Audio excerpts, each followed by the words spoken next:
looks over the middle. Second guesses, fires, throws. Does he make the catch in the end zone? Yes! Touchdown! Oladipo to win. Another one! Another one! Another one! Huge hole. He's at the 30. He's going to go. 10, 5, touchdown. Jonathan Taylor. First down by Burke. Bounces into Cody. Puts it up. Scores! Now, from the Golf Club at Eagle Point Studios, here's your host, Jim Coyle. Well, hello, everybody, and welcome into Indiana Sports Beat Radio on this Wednesday. Kind of a different setup as when we're in the middle of a move, but the internet company turned our internet off one day early, and we weren't supposed to do that. So we're doing things a little different today, but that's okay. I hope you're having a wonderful day. Kyle Neddenriep will be joining us. Be talking to Dustin Schutte, Bob Kravitz. Lots going on. How are things in your world? What's new? What's happening? John, what are there? We got any headlines? Anything that's new going on out there? Unfortunately, I woke up this morning not feeling very well. I did not prepare any headlines, and I apologize for that. Oh, that's all right. Lots to talk about as the Malice in the Palace started last night, or was on last night on Netflix. Anyone see that? Very interesting. It was a long time ago, but 2004 that took place. Ron Artest, Meta World Peace, he's now known. Man, the Pacers really, really believed that was their time. And it probably could have been, because if you look back on championship teams, man, they have those runs where it is then, and that's when it was. And unfortunately, they missed their shot. Let's see. I can see the comments. Chris says nothing is more stressful than technology not working just before you go live. Tell me about it, brother. Yeah, the internet company, we're in the move, set up the internet. It's all right. You got to turn it on there, but leave it on where we are so we can make the move. And they did not do that. And found out just before we were about to go on. So unfortunate in that deal, but oh well, we'll live with it. Robert the Truth says, what's up, guys? Jesse's on there. Let's see. Malice in the Palace was awesome. It was good to hear from the guys. You never got to hear, and I got to be honest with you. How much blame do you put on the players for that? Ron Artest in particular. I mean, those fans, look at what they did. They're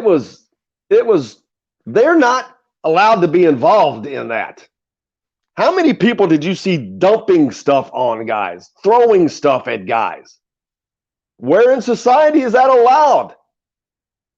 It's not a zoo because you buy a ticket. You can't feed the animals at the zoo. You can't throw stuff at guys in professional sports. The worst thing was the guy that threw that cup of beer on Ron Artest. He seemed like he didn't give a rat's ass. He didn't care. He was the least affected, of course. It changed people's lives, and he couldn't have cared less. That guy seems like a jerk, to be honest with you. Jesse loved the Pacers team that year. Man, they were on fire. It was fun. How much fun was that watching those guys? That was a long time ago now. Let's see.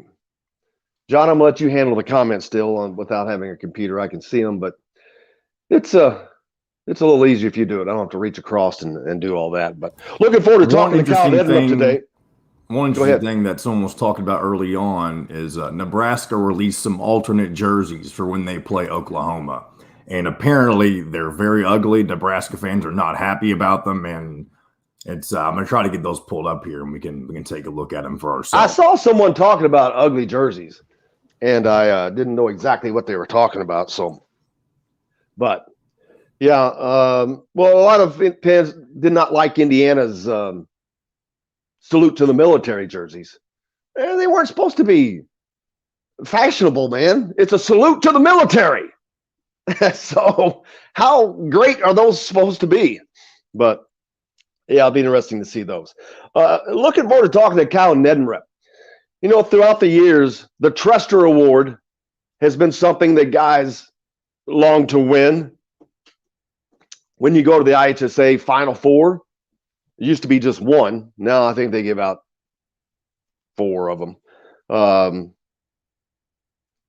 But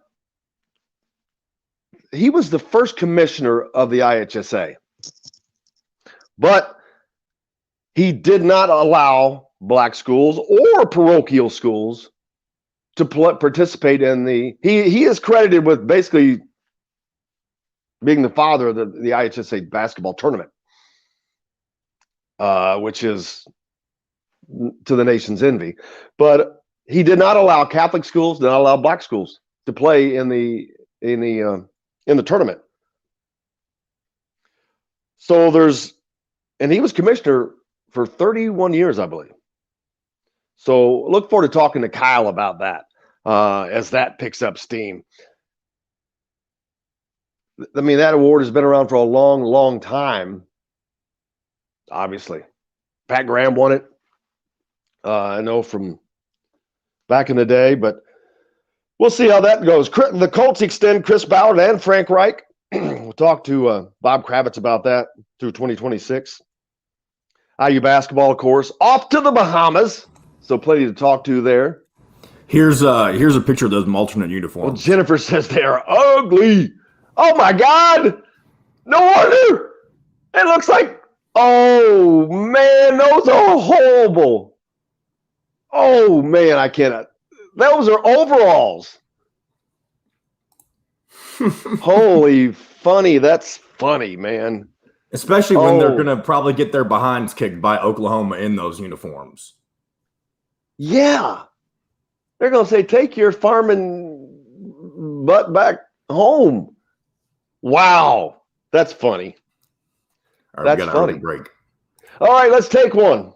We got Cal Neddenriep coming up next from the Indy Star. Back with more right after this from Indiana Sports Beat Radio from the Golf Club at Eagle Point Studios. We'll be right back to the Golf Club at Eagle Point Studios for more Indiana Sports Beat Radio with Jim Coyle, presented by 80 More Honda of Bloomington. Hey, Hoosier fans, whether you're looking. Well, how's that going? All right. We can breathe now. We're in. It's all good. Man, if I could, this cable company, that's where my anger is. Oh, I know. When I called and made it, I said, all right, I need a 2-day space staying over. And they were supposed to, I'm just furious.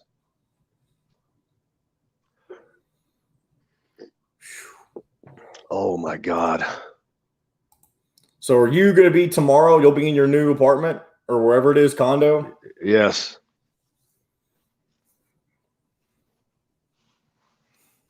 I'm sorry I was late this morning. I was up all night trying not to throw up, and I have no idea why. I didn't actually throw up, but my stomach wanted to.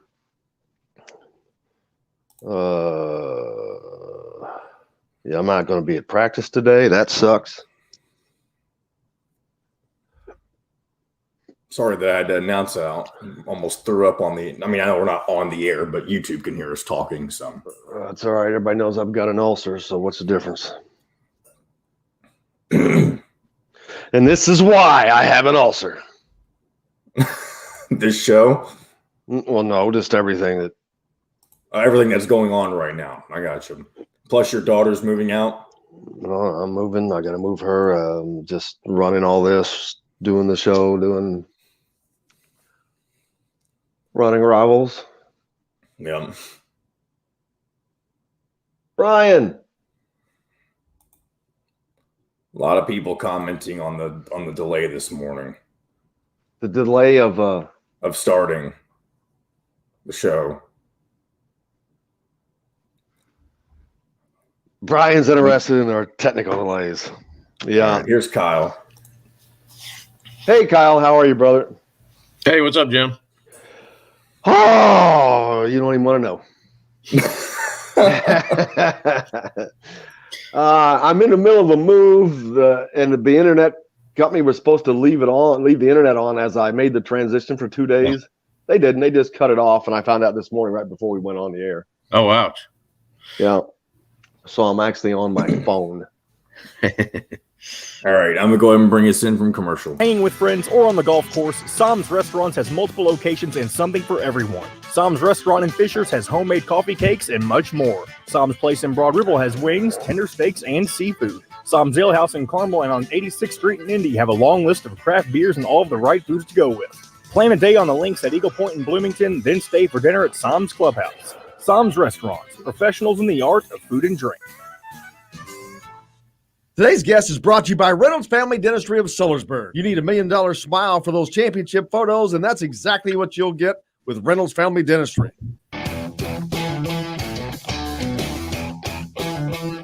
Now back to the Golf Club at Eagle Point Studios for more Indiana Sports Beat Radio with Jim Coyle, presented by Andy Moore Honda of Bloomington. Here's Jim Coyle. Welcome back, Indiana Sports Beat Radio, coming to you here on this Wednesday from the Golf Club at Eagle Point Studios. Joined now by the great Cal Neddenriep from the Indy Star. Cal, how you doing, brother? Good, Jim. How you doing? Oh, well, I'm just going to say everything's great and wonderful and leave it at that here on this Wednesday. I saw the first thing I want to talk about is the Trester Award. The IHSA is looking at changing that. That is an award that's been around forever. I didn't know the history of it, reading through some of this stuff. He's the first commissioner, was commissioner for like 31 years, but did not allow black schools or parochial schools to play because they weren't considered public schools. So there's, that name has been around for so long on that award. But just like a lot of things, man, in today's society, things change. Have you heard much on that? Yeah, so I talked to Paul Neidig a couple of weeks ago. Just had a story ran today. It's probably within the last 2 weeks anyway. And this has kind of been an ongoing discussion, I would say. Ray Crow's family, this has been written about before, and then in the last year or so, Ray Crow, who was the coach at Crispus Attucks in the 50s, and Oscar Robertson's coach there when they won those 2 state championships. They've said, hey, maybe it'd be a good idea to make it the Ray Crow Sportsmanship Award or have some, something to that, along those lines. And, that's something that the IHSAA, according to Paul Neidig, said that, it's under consideration. But what, as it pertains to Trester, the Ray Crow part of it's a different, kind of a different thing. But the part that pertains to Trester, they want to, according to Neidig, kind of do their own research as far as who Arthur Trester was as a person, which is difficult because, all we know is based on kind of what we read now. And that can be, kind of hard to parse through. You don't have any direct, he didn't have any kids. His widow lived until, I want to say it was the late 1990s, actually. He died. I'm sorry, maybe it was the 80s. But she lived quite a while. He actually died in 1944. So shortly after he was commissioner, he passed away. I think he was 62 or something, relatively young still. So, and they didn't have kids, so there's no direct descendants of him. But I think we know you can go back and read the Star and the Indianapolis News, and we have access to all that, and I go back and read.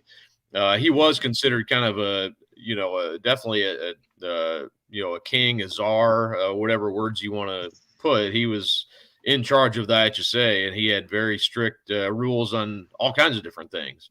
One of those was, they did not allow parochial schools or schools that were not public schools to play in the basketball tournament. And the basketball tournament, as we know at that time, became kind of the crown jewel of the nation as far as high school basketball goes. James Naismith even came in the 1930s, I believe it was 20s or 30s, to come back and watch. I think it was the 20s actually, to watch a tournament. The state finals. So, we know all this is all kind of background stuff, but So anyway, he for years had said, any non-public school, you're not allowed to play. Now, when Attucks opened in 1927, it was an all-black school, only open to black, students. And that was a controversial, even to build that school was kind of controversial at the time. There's a lot of African Americans in the community who thought their kids should be in integrated schools. And so, that's a little bit of the background. Now, though, all those students, I think it's a little bit, when you look back and read it, I think you can make your own assumptions, but a little bit disingenuous to not allow that to be called call that a private school, I would say, based on, they're building their own school, because it was out of necessity, Right. Not because they were not including white, they had their own schools to go to, so a little bit disingenuous. There was it became something in the law, it was brought through the judicial system in 1942, actually by the state's first black senator. And it passed the Senate and didn't pass the House as far as allowing, schools like Attucks. There were other all black schools in the state too, to allow them to play, and parochial schools. The IHSA eventually kind of bowed to that pressure and, allowed in 1943. Then that was the first year parochial schools, including Cathedral here locally, could play in the tournament. The Catholic schools also played in their own tournament at that time, before that time. So, so at that time, they bowed to the pressure. A year later, Trester died, like I said. So, some of that is, is kind of lost to history a little bit because it's been so long since then. So long story, long is that, now the IHSA is trying to say, hey, what do we think about Arthur Trester? Should his name be associated with this award, Mental Attitude Award, that's been around? It was basically named after him after, I believe, a year after he passed away in 1945. It used to be called the Gimbel Award, the Mental Attitude Award, and Gimbel was the man. I believe he's from Vincennes. He would give out the award every year, and they had it named after him to begin with, and then changed it after Trester passed away. And so that's kind of where it stands now. The IHSA, Paul Neidig said they're going to look into it, try to learn more about who Trester was, maybe why he had the beliefs he did. And, there's been a book written about Attucks that really depicted him in a, and I'm not saying it's wrong, but, depicted him in a negative light, and as we know, in the 1920s, the Ku Klux Klan was very influential in the politics here in Indiana. And, that was kind of the backdrop of the time. So, there's some association with that and Trester, and then, not saying he was part of that, but maybe was influenced by some of the people in influence at the time and politically. So, I think there's a lot to parse through from almost 100 years ago, 80 years ago. So I can see where that'd be difficult, but I could also see where, maybe there is a better way to do this. Maybe there is maybe, I don't know what you do exactly, but, they're going to do their research and see if this is something that needs to be done. And if not, I guess it'll move forward as it is now. But, I don't think it'll be something that'll happen immediately, but I think it's something they're looking over here in the next school year. Yeah, it is difficult because it's not cut and dry, like you said. Because once I started reading in the Catholic school thing, I'm like, man, this guy is either a complete racist or he's just got some thoughts that, whatever. And like you said, that's the thing. We can't parse what was he really thinking. Was it this or that? Because he didn't go after one group. Yeah. So and if he'd have been that racist, I think that probably would have come out somewhere along the way. But who knows? Maybe. I'm not saying he was or wasn't, but it just makes it seem that that's not the case. But maybe it was just misplaced loyalties of some type. It's hard to know. It's hard to you can go by what you read, and there's definitely some of that. Some I in my opinion, it's disingenuous to not allow the Attuckses and there are some other, like I said, some other all black schools, but it just seems like, and they were, if you go back and look, Attucks was allowed to play IHSA schools, I think starting in 1933. So they were playing IHSA schools during the regular But they were still having trouble playing some of them, and they were not allowed to play in the tournament. Right. And a lot of schools just wouldn't schedule them, because they I'm sure felt pressure not to. So Attucks would go around and play in little towns all over, Indiana in the 30s and 40s. And what would that have been like to be a fly on the wall, to go back to that time to see Attucks play in these little, and I've heard stories about it. When I did my book 10, 12 years ago, I'd go around to some of these little towns and like, oh yeah, Attucks played here back in, and you go back and look, and sure enough, they did, and they played in these little Indiana communities that would have them play there, because a lot of the Indianapolis schools were still not scheduling them. So, similar to a barnstorming tour. Exactly. They would play whoever would play them. And then they became one of the best, programs in the state in the 50s, and, nobody could beat them, and that, we all know that story, but it's interesting. I don't know if Trester, it's hard to know. Even if he was alive, you may not be able to know exactly what he was thinking. It's hard to know, even, when people are, you don't know what exactly they're telling you is the truth exactly, but it's harder, when he's been gone for 80 years now. So it's I could see where a change could be made. I could see where maybe they say, hey, we don't have enough. They could say they don't have enough information. I'm not, I don't want to put words in their mouth. I don't know what's going to happen. Yeah, exactly. And the IHSA has not exactly done themselves a lot of favors with the transfer situation over the last few years. I mean, they have had a black eye from that, and of course, the most recent, a few months ago, when the court just basically ripped them to shreds over what they have been doing. So, they have to kind of look at this. They have to keep an eye on things, because they need to keep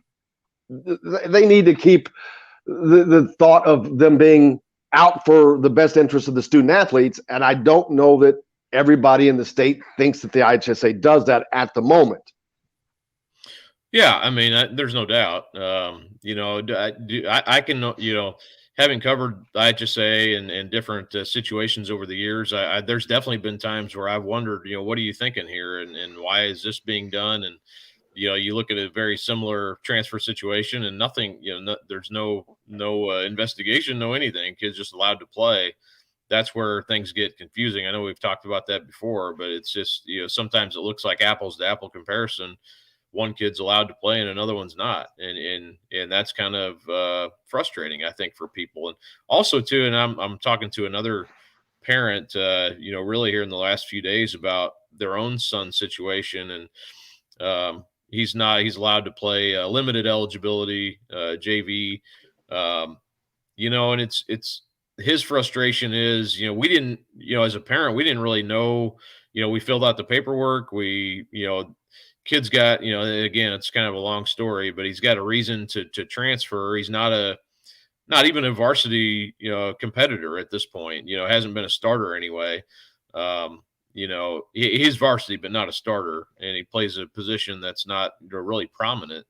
So as they go through this process, they're kind of tagged with limited eligibility right out of the gate. And now it's kind of up to you to fight against it. And do you have the willpower and the time and money it's going to take to try to fight it? And, they felt like they've already been painted into a corner already. So you can understand the frustration level, maybe the naivety of not knowing what you're getting into when you do transfer, and you just think it's going to be, all right, well, my son's not going to be on their radar, surely. And sure enough, they're tagged with that. And now, as a junior, he can only play junior varsity level. So it's just, there are some frustrations. And again, it goes to the schools a lot and what they decide to do even before it gets to the IHSA. But the schools can also say, hey, we think he's transferring for athletic reasons, and here's why. And maybe there is validity to some of it too. I'm not saying everybody's pure and, there's definitely every case is a little bit different, but I think that's where some of the frustration lies. It's like, hey, why can this kid do this and my kid can't? And it looks like the same situation. Right on. High school football around the corner. I know you've been working on the preview for the Star, which is, I cannot imagine the amount of work that takes with all the teams just up in that area. I start laughing because I'm like, oh my God. Trust me, folks. I know, because I have nothing but respect for what he has to do, because he has to cover so many different teams. I can't imagine that. I'm covering one league for the most part, and I'm like, gee whiz, I can't imagine covering 300 teams that you do. The Indy, not just the Indy area, which is immense alone, the state. But what's coming up? Who's looking good? What are your thoughts as we head into the fall? Yeah, we're going to start rolling stuff out here shortly. It's the football scrimmages are Friday, so yesterday I kind of took a couple hours and figured out where everybody's playing, at least in our area. Some games at 6, some at 7. I went back and looked last year. I forgot that everything last year was kind of pushed back to Saturday because of we were having the don't say it. COVID situation. So, I think it was a timing thing last year where people didn't have enough practices in to scrimmage on Friday, so they went Saturday. We've already seen a couple like Martinsville.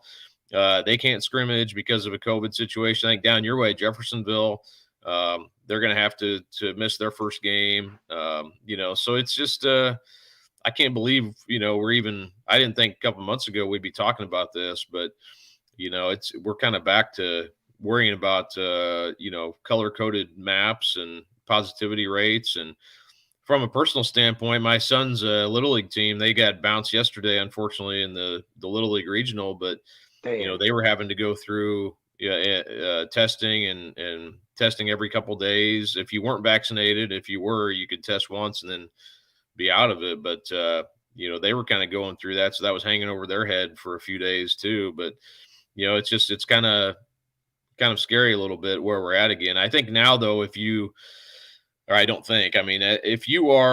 vaccinated, you don't have to worry about the close contact anymore as far as that goes for COVID if somebody's positive. So at least there's that. So I think that should allow more teams to be able to still be able to play. But again, I'm more looking at the football side of it, and hopefully we'll kind of roll with the COVID stuff as necessary. But looking forward to getting started with high school football here shortly.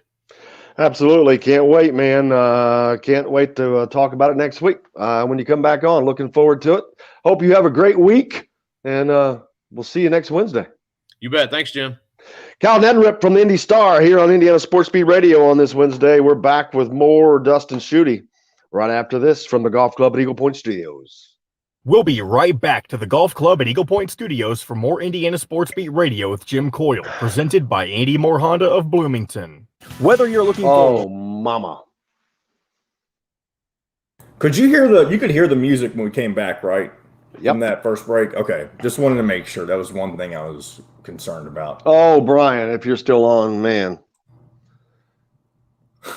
You go to turn everything on and there's no internet. And you're like, what?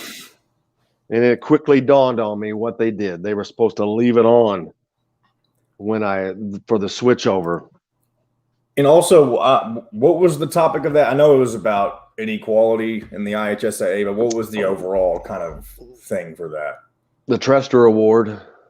Was it renamed or something? Well, they're talking about renaming it because, should the Trester Award the Trester Award be renamed? Gotcha. Yeah, because I didn't catch the beginning of it, and I was like, man, I should have been listening to the beginning, so I could have gotten that topic.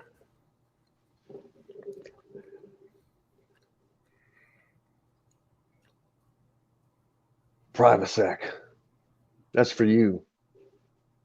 For me? Oh, I think that's for you. For the stomach? I haven't seen that picture of the T-shirt yet, though, because I'm using my phone to do the show.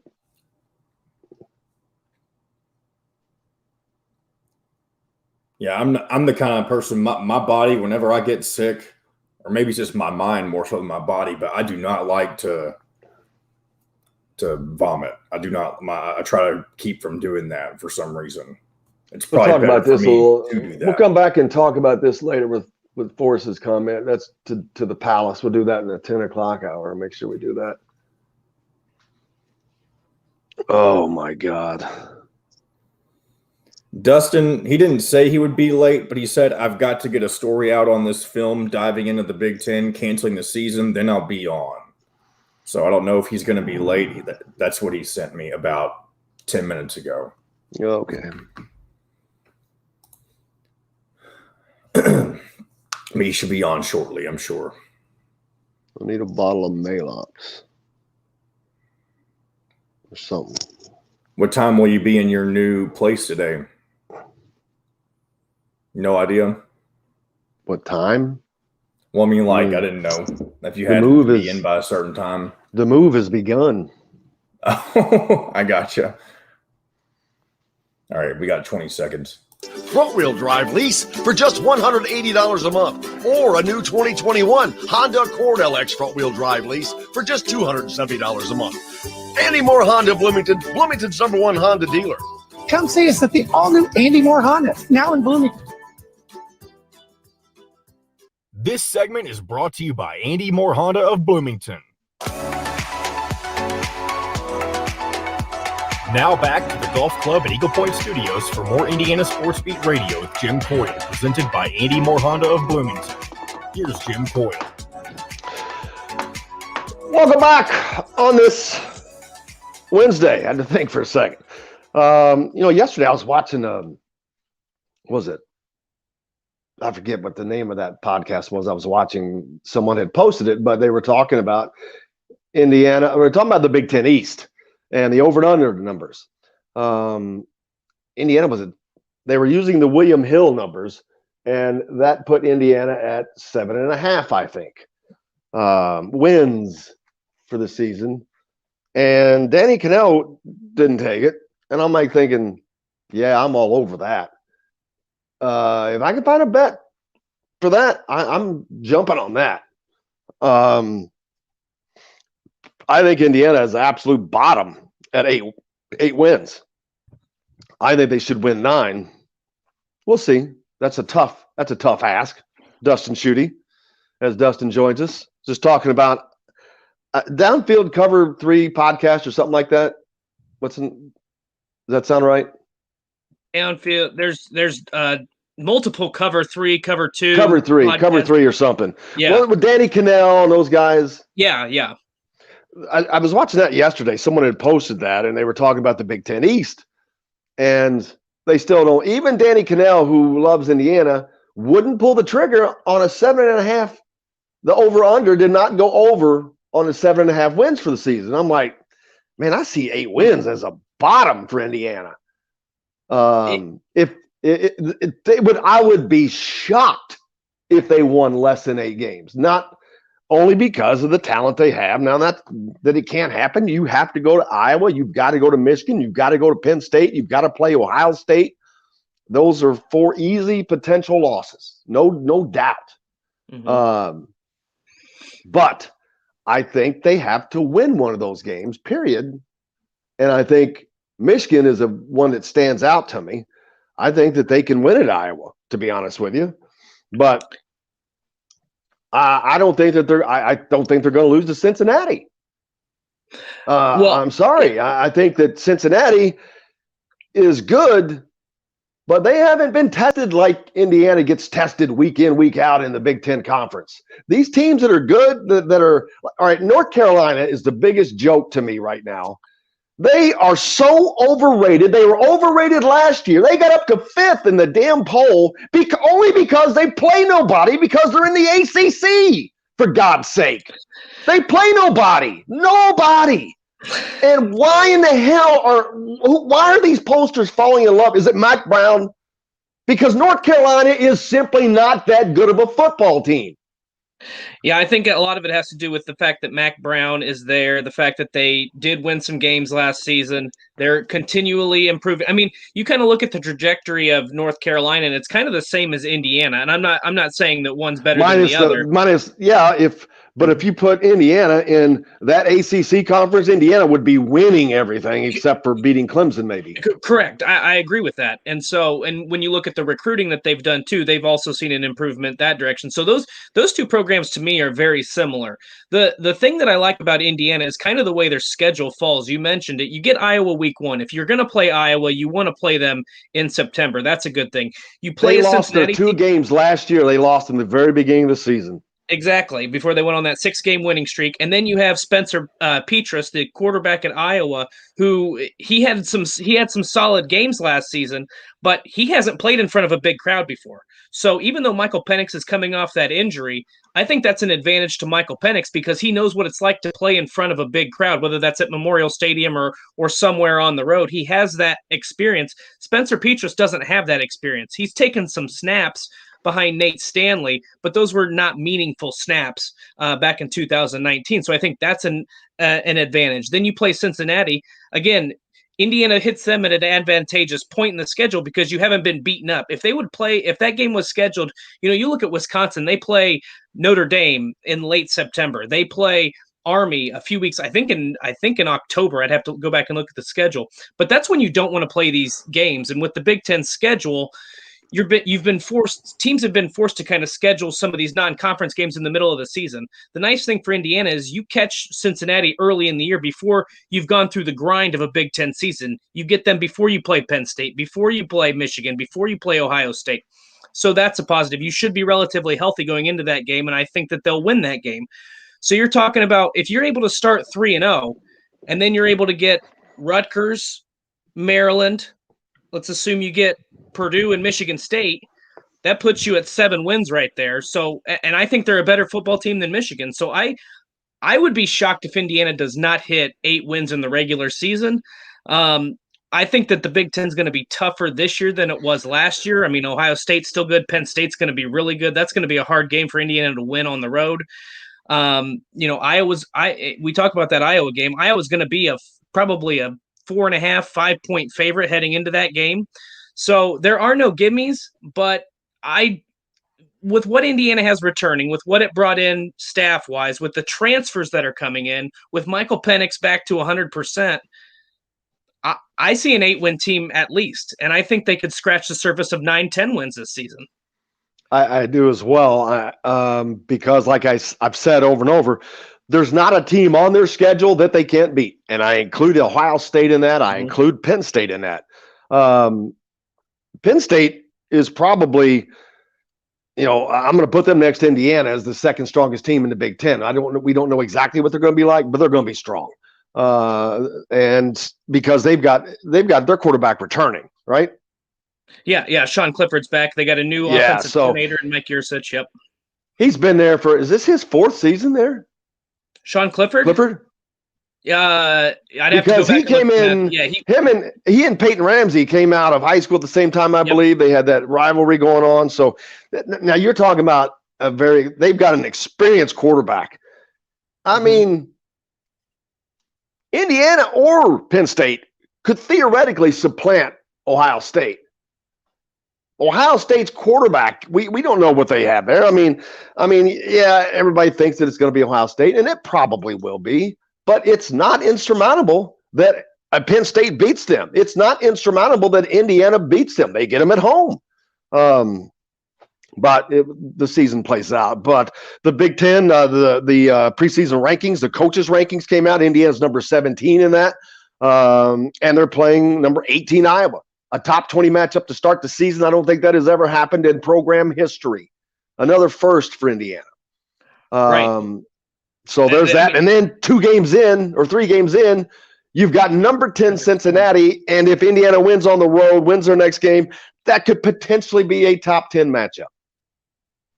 Well, I think if Indiana wins that game, I think whoever wins that game, whether it's Iowa or Indiana, is going to catapult in the rankings up to the top, probably inside the top 12. And then you look at especially Indiana. If it's Indiana and you go on the road and win that. Exactly. And then you come home and assuming you're able to stomp Idaho like you should, and then you beat a top 10 Cincinnati team. I don't know what Cincinnati's schedule looks like early in the season, but I assume that they're going to be 1 or 2-0 going into that game. You win both those games. I mean, you're looking at a top 8 Indiana team. Because early in the season. You're going to have 2 marquee victories on your schedule. And then I'd have to go back, but then you get, I don't remember what the schedule looks like after that, but you have Penn State before you have Ohio State, correct? So you have, Indiana almost has this played out where it's tough game you should win, tough game you should win. And I just remember it playing out that way. So it's going to be very interesting because you're going to get an opportunity to recuperate. Whether you win or lose that first game, you're going to get a chance to get things back on track, even if they lose against Iowa. I've said this multiple times. I said it when John and I were talking on the podcast. Even if Indiana loses that first game, you can't lose hope because it's a crossover game. You still have all of your division opponents on the schedule. Indiana could lose to Iowa, and they could still win the division. Now, I'm not saying that's going to happen, but there's opportunity there. You can't put all of your – yes, winning that first game puts you on a great trajectory. But if you lose it, you can't lose faith because you got a tough schedule, and you still have a huge opportunity in front of you. If you start out 0-1, you beat Idaho, then you beat Cincinnati, all of a sudden you have a top 10 win on your resume, and you're 2-1 heading into the thick of your Big Ten season. Hey, we've got a little bit of breaking news. Samson James has entered the transfer portal. So there you go. Ooh. No, that's kind of random and blunt, but that's what happens. Apparently 18 minutes ago, the NCAA transfer portal Twitter account reported that he has entered. And I think that probably has a lot to do with Stephen Carr being on the team now, is what I would guess. Yeah, but even that, I mean, Stephen Carr is a one-year player. He's going to be here for one season. I'd say that has a lot more to do with the guys below him. Tim Baldwin Jr., and whomever else is there's some walk-ons that have been given fits. The kid from gosh dang it, New Palestine. I'm drawing a blank on his name right now, but Coach McCullough said nobody wants to tackle that dude. Yeah, Charlie Spiegel said nobody wants to tackle this dude. Thank you very much, John. I was wondering. I was like, damn, are we on a break? I said, it's not right. It doesn't look right. So awesome work. Great job on that. Second time Samson James has put his name in the transfer portal. Yeah. Oh, yeah. That's a good point. And he decommitted from Ohio State to come to Indiana, correct? Yes, correct. He had been committed. And then after Indiana got beat at Ohio State in 2018, was it? He flipped.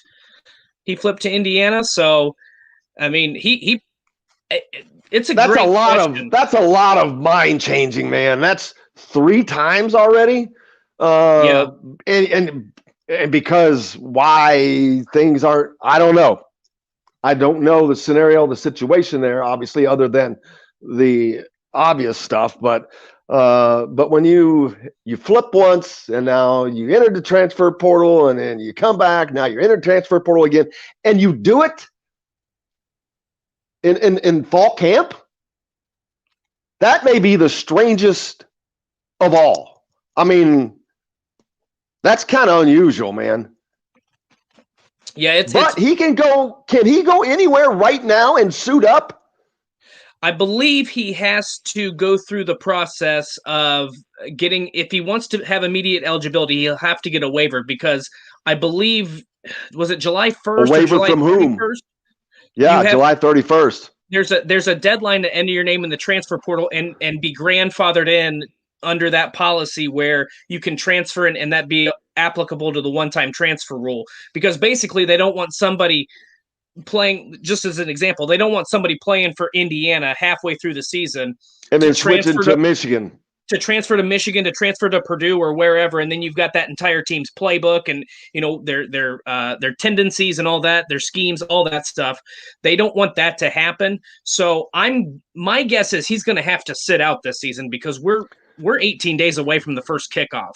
Unless there's something egregious or some sort of family or medical or some sort of issue there, my guess is he will not be eligible this season. But the NCAA makes weird decisions without any transparency. So he could be suiting up next week or in a couple weeks for Michigan or whoever. I have no idea. Yeah, that's just an odd scenario. And practice is going on right now. I'll be out at the post-practice pressers. I'm not going out to practice today just because of all that we've got going on here today. But very strange for that bomb dropping today. Very surprising. Find out more about that later on and what went on with that. But yeah, I'd say that while maybe it is Stephen Carr, but with him only being here this year, this would have been only Samson James' sophomore season, right?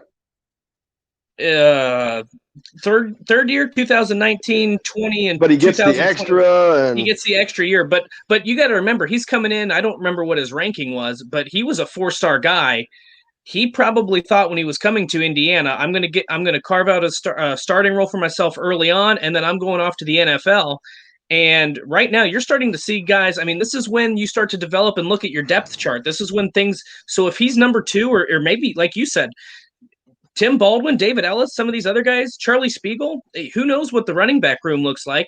But if you're buried if you're number 2, number 3, maybe even number 4 on that depth chart, and he sees the writing on the wall. Now, I don't want to get ahead of myself because it may be about playing time. It may also be there might be a family issue that's not, or a medical concern or something like that. There's always some sort of, there might be an underlying concern there. So I don't want to assume that he's leaving because of playing time, but it is an odd time to enter the transfer portal because you're a full week into fall camp now.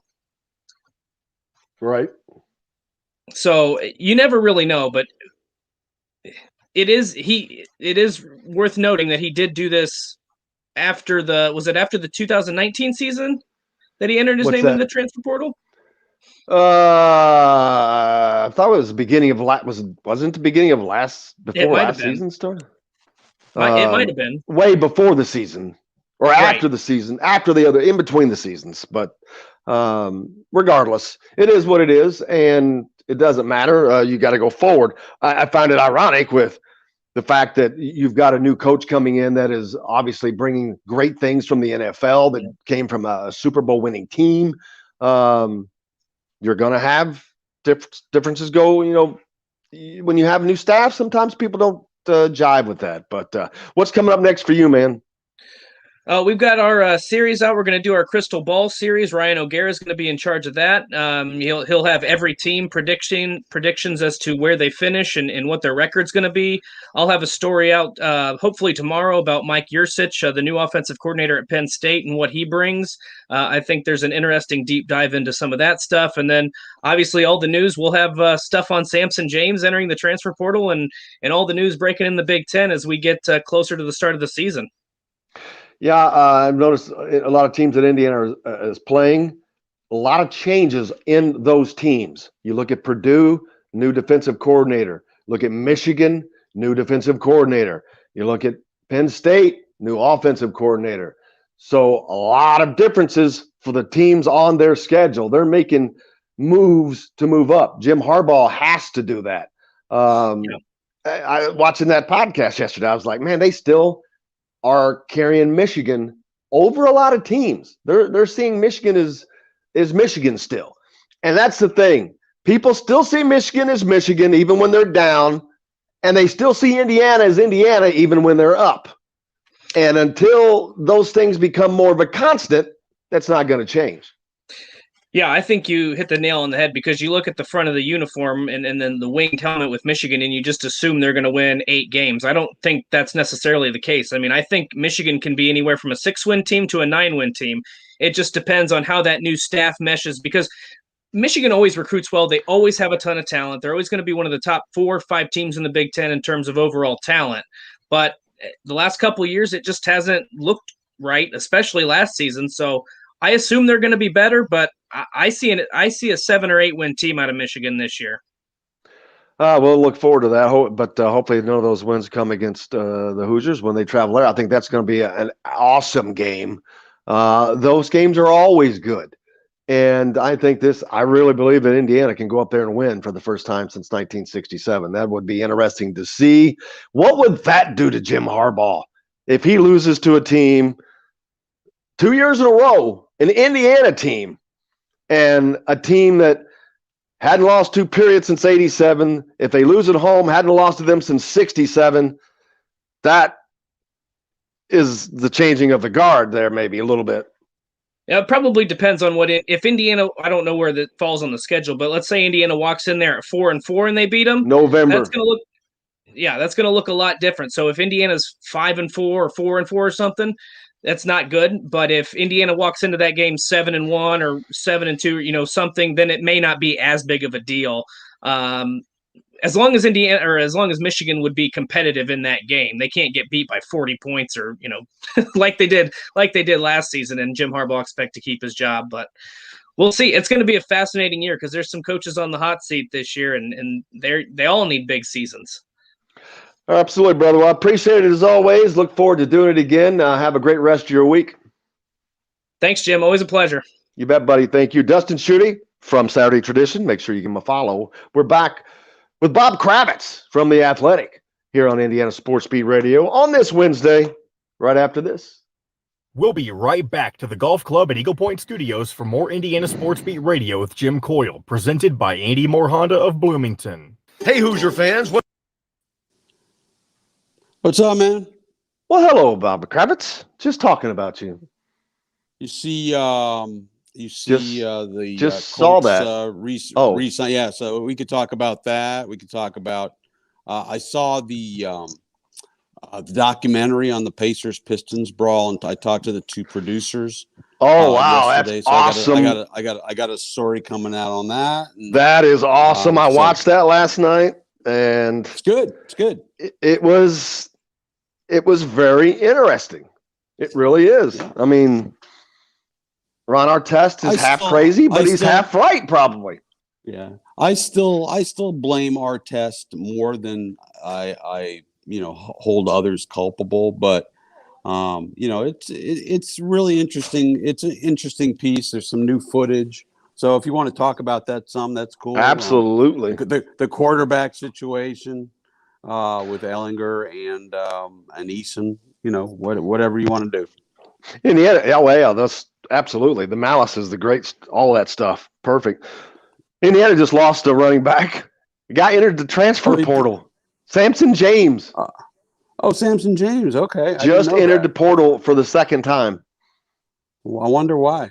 Odd. I mean, this just happened. This just broke in our last segment. Oh, really? Okay.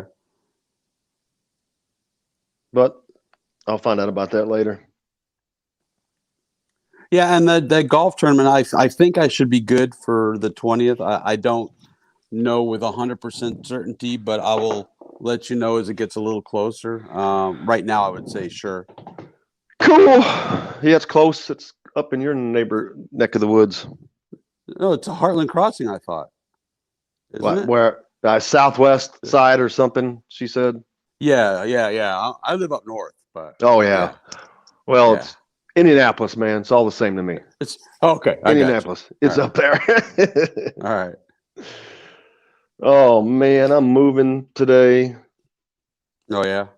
Finishing moving. Yes, it is. I want to be done.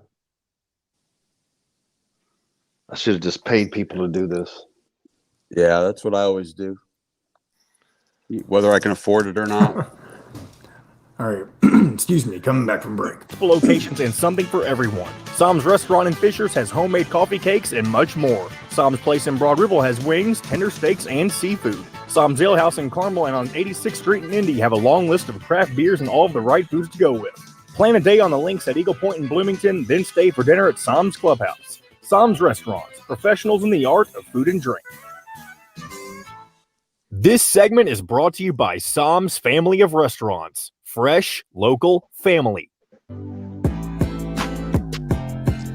Now back to the Golf Club at Eagle Point Studios for more Indiana Sports Beat Radio with Jim Coyle, presented by Andy Moore Honda of Bloomington.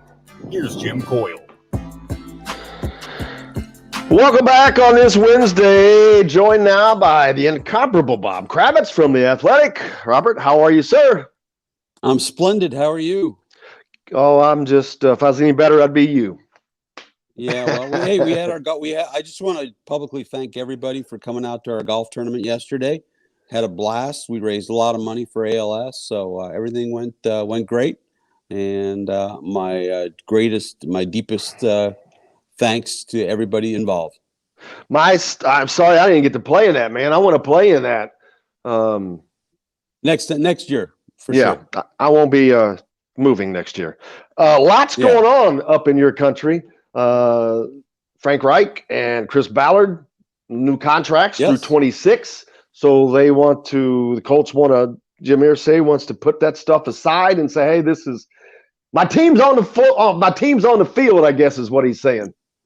Well, now the pressure, there's pressure when you don't have that contract extension, but the expectations, I think, ramp up when you do have it. And I think it's a smart move. Look, they haven't had the success they would have liked to have had, but they lost a generational quarterback just 2 years ago. And it's and they finally bring in Carson Wentz, and he's got his foot issue. So it's been a tough road, but I think they're on the right path. I think with some exceptions, I think that Chris Ballard has done a phenomenal job, especially in the drafting portion of things. And I think Frank Reich is the real deal. Don't agree with every fourth down call, God knows, but I think they've got the right people to get to where they want to go. Absolutely, and that should maybe even give the players some comfort knowing that things are, because people like playing for the same staff. Change is difficult, whether it's offensively or defensively. So knowing that there is some continuity is probably good for everybody. Yeah, and I think guys understand that they have to be accountable to coaches who are not lame ducks, or to GMs who are not lame ducks, to guys who have that long-term security. So I think it's an important move for the Colts. Somebody mentioned that they were joined at the hip, and I immediately had a flashback to Ryan Grigson and Chuck Pagano, and that wasn't pleasant. But no, I think that's a good thing, and I think they've got the right people, in position. There are certain things I'd love to see them do. I still think they need to go out and get themselves a backup quarterback with some experience. Whether Ellinger or whether Wentz is ready in week 1 or not, I still think that given his injury history, you have to be aware that this could happen again. And I'd be much more comfortable with a Nick Foles or a Gardner Minshew, especially Minshew, than I would with Jacob Eason or Sam Ellinger. Yeah, those guys are just unproven, and the NFL is it's a tricky deal, man. It's like trying to go onto an ice rink for the first time at quarterback, and that's a difficult place to be. And we'll see how they can get through that as camp progresses. How is camp going? There's a lot of foot injuries, man. What's the deal with the foot injuries? I saw that Braden Smith had a foot yesterday, and I immediately thought, oh, God, not again. But, yeah, it's been a little bit fluky, but it's good to have Darius Leonard back. We'll find out. We'll get a better idea here in the next week or so where Wentz and Nelson are in terms of the timeline for coming back, for the regular season. I don't think anything's been determined. I don't think that timeline is in any kind of stone at this point. So we'll get a better idea as we go along. But yeah, they've had a couple of hiccups. And look, they didn't want to go into the season having to watch Ellinger versus Eason be the big story. They wanted, you look at Wentz, and yeah, he may be back in time for the regular season, but people forget, and I don't recall which year it was, but Peyton missed all of training camp 1 year and started 3 and 4. And so I think it's going to be a tough go for Carson Wentz, even when he does come back. So I wouldn't suspect they'll get off to a great start, or he'll get off to a great start, but I would surely like to see Carson Wentz over Ellinger or Eason. Yeah, it's bad news for Colts fans. Is hope for a great season here. Hey, last night, the much anticipated Malice at the Palace was on Netflix. I watched that. I know several people watched that. It was Wyatt said he watched it. He was only 2 when that happened, but it gave him a whole new understanding. There are so many people that weren't around. I was around, but that was in 2004. And a lot of different thoughts probably then and now as to everything that happened, how it happened. But you, great I lived it. Context there. Yeah. What is your take from it then and now? Well, first of all, I'm a little upset because I've been trying for about 10 years to do a documentary or a book, and I've sent out all kinds of, thoughts and ideas to different publishers and documentarians, and haven't been able to make it happen. And these guys were able to make it happen, so I'm jealous as hell. But secondly, it didn't change my general thought that that our test was, look, there was shared culpability across the board. The fans, Ben Wallace, the security detail, certainly 3 John cops. Green, the cup 3 thrower. cops. Yeah, they had 3 police officers. Right. There's a lot of blame to go around, but I still think, and this may not be popular, I still think the bulk of the culpability goes to Ron, who was not really in his right mind at that point, and he was set off by something that I think would set off a lot of us. Nobody wants beer poured on them. Certainly not me. I'd rather drink it, but it's a very interesting documentary. It's got some new footage. You hear Jamal Tinsley yell over to Artest, "You can take your hard foul now." And that's exactly what he did with 45.9 seconds to go. That set the whole thing off. My question is one that was never answered, and maybe I'll ask Rick Carlisle someday. Why were so many of those starters still out there in a 15, 17-point game, with 45.9 seconds to go? I don't understand that, but that's all hindsight. But it's very interesting, and I think anybody who's a Pacer fan, well, especially people who feel like the Pacers got screwed by David Stern. I don't. I mean, what's he supposed to do? Give Ron Artest 20 games? I mean, it was a riot. But I thought that Jermaine came off. But the prosecution up there actually did come down hardest on the fan and put the blame on that fan for throwing the cup and starting it all. The legal element of it. Yeah, the legal element of it is different from when you have a business. Let's say I get popped for a DUI or something. Now, the law may go soft on me, maybe, whatever, take classes or whatever it might be. But my employer may come down much harder on me. They may even fire my sad behind. So, I don't think you really can compare there. I think that David Stern understood that there is a disconnect. Whether you like it or not, there is a disconnect between the perception of NBA players, black players, and the reality of them. And I think that he felt that it was important to protect the brand, protect the fans, and again, culpability all around, but I primarily put it on Artest, and I did not have a great deal of trouble with the sentences, if you will, that David Stern brought forth.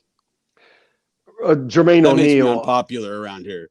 Jermaine O'Neal obviously was probably affected the most. I mean, he seemed like a young kid. Man, he just wanted to win. From watching that, and that's his focus was about winning, but he really seemed to be affected the most out of that. Steven Jackson was just like, still to this day, man, he was like, I'm just protecting my guys, and that's it. Let me tell you something. I talked to Steven Jackson a couple of weeks ago for a story that's going to appear in The Athletic, I believe tomorrow. It's about Rick Carlisle and the different iterations of his career through the years in Indianapolis. And he was telling me, he said, look, I had a younger brother, or an older brother, excuse me, who was murdered, who was beat to death on the streets of Port Arthur, Texas. And he said from that day on, I always said I would be my brother's keeper. And you saw it during the whole Floyd situation in Minnesota, where how he stepped up and became a major voice on the behalf of the movement. And so, yeah, I understand Steven Jackson. He still to this day has no regrets about it. Poor Ron. I mean, Ron saw a lot of domestic violence in his family, and it's these guys grow up, in difficult situations. I understand that, but I still think that there is a line of demarcation that cannot be breached between the players and the fans, and everybody went over the line that night. It was just an ugly scene. Without question. And Ron Artest would the following season leave the team, and that really pissed those guys off. I mean, it took Jermaine O'Neal a long time to get over that. If you watch the documentary, you see that. But Ron Artest goes on and wins a title with the Lakers. But he when he's being interviewed for it, about it, he felt horrible. He calls himself a coward on the interview after the championship, which you can see that his mind is he's still thinking a year ago. At that moment, which and he was a different person back then. It is sad, and he was a different person. I mean, look, mental health, and I've talked about it a lot, and we all have, and it's become a big part of the international conversation here in recent years, and especially recent weeks with Simone Biles.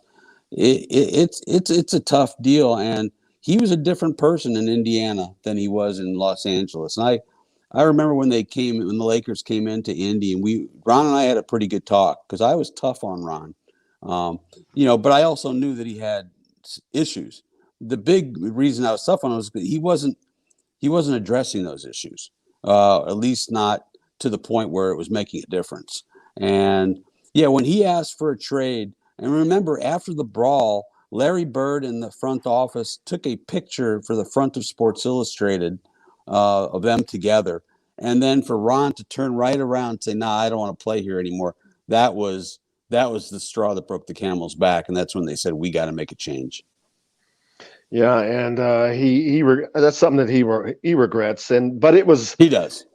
And the Pacers, I don't know if people actually remember how close the Pacers were to winning a championship. I mean, and Reggie Miller, he knows. He's talking the whole time. He's just trying to get everybody because he said he knew they had what they needed to win the title and just couldn't get it done in that few years. Because if you look through the pantheon of champions, they all have their runs. And man, I mean, Boston, boom, had that run, the Lakers, and they come back. But you can see when a certain group of a certain team, they got to run. And man, that was their run. That was the time. The year before they went 6 against the Pistons. The Pistons, of course, went on to win the NBA title over the Lakers.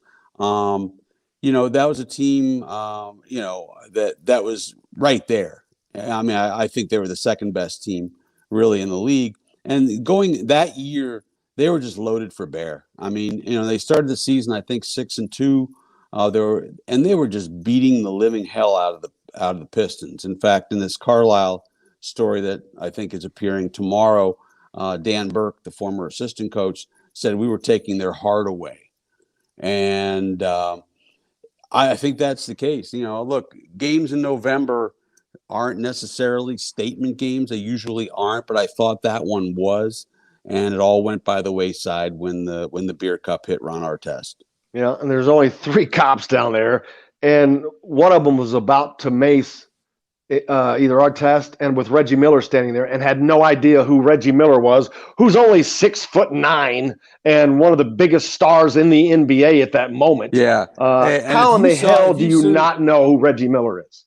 Well, and the thing too is, whether you know him or not, why are you preparing to mace this guy who's on the court, who's clearly a part of the team, even if you don't know he's Reggie Miller, who's clearly trying to turn down the temperature. He's certainly not doing anything to make things worse. You could see the cop was getting ready to mace him. Oh, absolutely. And that was bad news. That was just the whole thing. I mean, part of the problem was that a lot of the security people had moved towards the exits because it was late in the game and it was late in a one-sided game. So a lot of security, I remember doing a story on this once, or maybe it was somebody in the Star did it. I can't remember if I did it or not, but a lot of them were out at the exits. And then all hell broke loose, and it's like, you gotta, it's a 911 situation. People are literally calling 911 to get down to the palace. It was crazy. It was just insane. I'll never forget. And I mentioned this in the story I'm writing.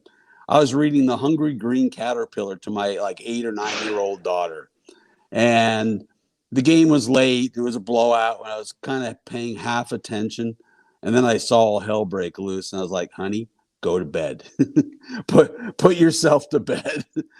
Daddy's got to go to work. And, man, that next half hour, man, I rode as fast as I could. Yeah. Now, you spoke with the producers of this. Even though you're jealous of them, they were able to get this together. Yes. How were they able to get this done? Well, a couple things. They got some footage from a reporter that had never been seen before. Why hadn't that footage been seen? I don't know. They did a Freedom of Information Act deal to get more information through the, I think it's Oakland County. No. Detroit, rather. Detroit, yeah. And the other big element of it is that Jermaine O'Neal, who I've actually had this conversation with, has been trying for years to find documentarians to do this piece. And these gentlemen had done something on Netflix. I can't remember the name of it right now, but it was incredibly successful. And so he decided after meeting with them that they were the right guys to move forward with. So a couple of elements came together and they got it done. And I didn't. What are you going to do? Jermaine O'Neal is just intent on clearing his name, right. It seems, and you can't blame him for that. You almost have to really, really respect him because his whole mantra has not changed through this whole thing. He didn't want to be involved in that. He was obviously mad at our test afterwards. He just wanted to win a championship, and that was how he stayed his entire time. And to this day, he seems to be sticking true to that. Right. I think, Jim, one of the big takeaways that people will get is sort of the racial subtext of throughout the reaction. And, I have never gone back and looked at what I wrote, and I hope to God that I didn't succumb to that, but you never know. In the moment, you react viscerally, and maybe you don't have the best judgment. But, here's Bob Costas, of all people, talking about, quote, the thug mentality, which is really unusual coming from Bob Costas, who's a very progressive, free-thinking guy. And a lot of people talked about thugs and all these words that have a clear racial connotation. And I just think that for a lot of people who don't like the NBA because it is, quote unquote, too black, that night confirmed their worst suspicions about players. And the truth of the matter is, and I tell everybody, I tell my friends, I tell people who care, dealing with NBA players is a joy. They are by far the best guys to deal with. There are some jerks, but I'm telling you, the jerk quotient in the NBA is lower than it is in virtually any other sport. And, I think that players got a really bad rap. Yeah, there were several instances at the end, those two guys that came onto the court oh my gosh, towards Ron Artest. I'm like, how stupid are you? You need to get jacked. But they want to act like that they weren't doing anything. I'm like, why are you down there? Why are you have no reason to be down there and be coming at a player to be within 3 feet of a player with a clenched fist? No, you deserved everything you get at that moment. Absolutely. Absolutely. And the one guy is lucky that Jermaine O'Neal, and it was brought up in the doc. Yeah. One guy was really lucky that Jermaine slipped because that overhand right would have put him into nowhere land. It might have killed him. And that could have been worse for Jermaine O'Neal. So it's like Reggie Miller said, I think it was the best miss of Jermaine O'Neal's career. What's up next for you, Bob? Well, I got the Rick Carlisle piece going probably tomorrow.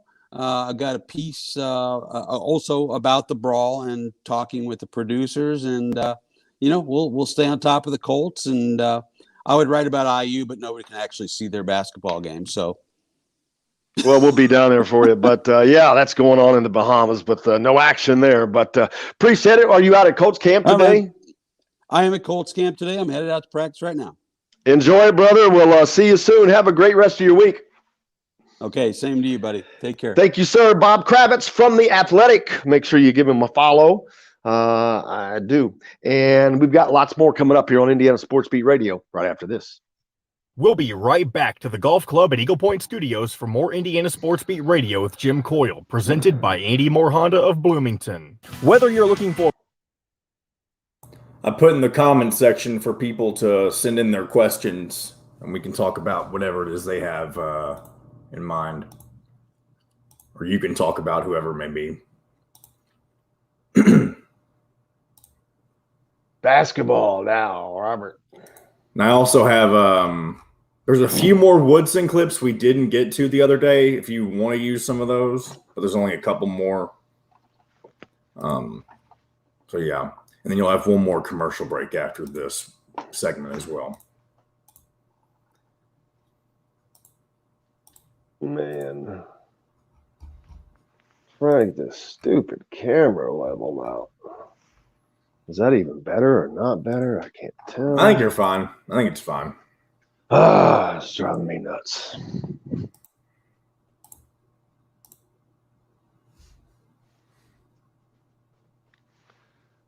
Oh, man. We made it through. Oops. We still have till 11:07. Remember, we got to go late this time. Thanks for reminding me. That's what. So we got this. Take this till about 10:50, and then you'll have about 15 minutes to finish it up. Yeah, I don't have my phone to reach out to anyone. Well, here's a first question that's come through, and we can start there, and maybe people will send in some more. Hey, yeah, now that I can talk, send in your questions, guys. Football questions, basketball questions. As of right now, I don't have any more guests lined up, so we can answer some of your questions if you'll have some, or Jim can. I'm not going to act like I'm some sort of man. basketball expert or whatever. Let's see who's on the post game. Kevin Peoples, D-line coach today. What would be the advantage of playing both X-Man? That's Xavier Johnson. Thank you. Just wanted to make sure you understood. Did you know? Well, yes. There's only one person. I didn't know they called him X-Man, but I just know how you are. I feel like you'd be confused with nicknames potentially. Well, you may not be wrong on that. Well, bring us back. I don't know what unless Rob Finney continues to improve. Civic LX front-wheel drive lease for just $180 a month, or a new 2021 Honda Accord LX front-wheel drive lease for just $270 a month. Andy Moore Honda Bloomington, Bloomington's #1 Honda dealer. Come see us at the all-new Andy Moore Honda, now in Bloomington.